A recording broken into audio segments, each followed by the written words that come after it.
आप देख रहे हैं BHBC न्यूज।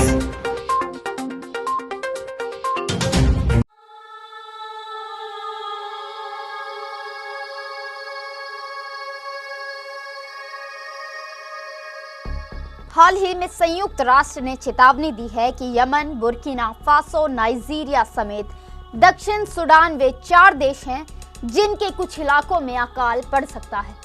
आपको बता दें कि इस साल कोरोना के साथ साथ दक्षिण सूडान के पिबोर काउंटी को भयावह हिंसा और अभूतपूर्व बाढ़ का सामना करना पड़ा था। लगभग 1 हफ्ते तक देश में जारी हिंसा से बचते बचाते कैलिन कैनिंग के 2 बच्चों की मौत उनकी आंखों के सामने हो गई। कैनिंग ने बताया कि उनके बच्चे लगातार रो रो कर कहते रहे, माँ भूख लगी है, लेकिन उनके पास अपने बच्चों का पेट भरने के लिए कुछ भी नहीं था।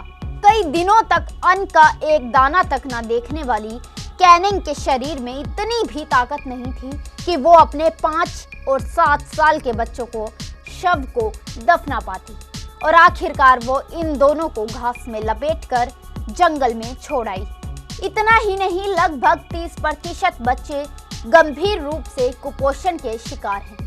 हालांकि दक्षिण सूडान सरकार रिपोर्ट के निष्कर्षों से सहमत नहीं है। सरकार का कहना है कि यदि अकाल की स्थिति है तो इसे असफलता के तौर पर देखा जाएगा। देश की खाद्य सुरक्षा समिति के अध्यक्ष जॉन पंगेच ने कहा कि वे अनुमान लगा रहे हैं और जो तथ्यों पर बात कर रहे हैं वे जमीनी हकीकत नहीं जानते हैं। सरकार का कहना है कि देश में 11,000 लोग भूखमरी के कगार पर हैं और ये खाद्य सुरक्षा विशेषज्ञों द्वारा रिपोर्ट में बताए गए 1,05,000 के अनुमान से बहुत कम संख्या है। दक्षिण सूडान 5 साल तक चले गृह युद्ध से उबरने का संघर्ष कर रहा है। खाद्य सुरक्षा विशेषज्ञों का मानना है कि भूख का संकट जंग की स्थिति लगातार बने रहने के कारण ही उत्पन्न हुआ है।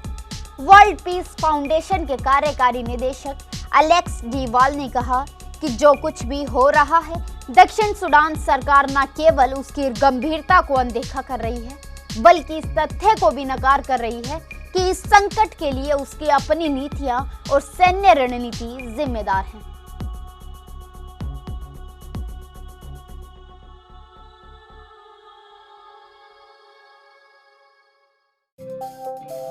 रोज की ताजा खबरें सुनने के लिए सब्सक्राइब करें BHBC न्यूज चैनल। साथ ही रोज के नोटिफिकेशन जानने के लिए दबाएं बेल आइकन। साथ ही हमें अपनी राय देने के लिए हमारी वीडियो पर कमेंट करके बताएं और वीडियोस को लाइक और शेयर करना बिल्कुल ना भूलें। आप देख रहे हैं BHBC न्यूज।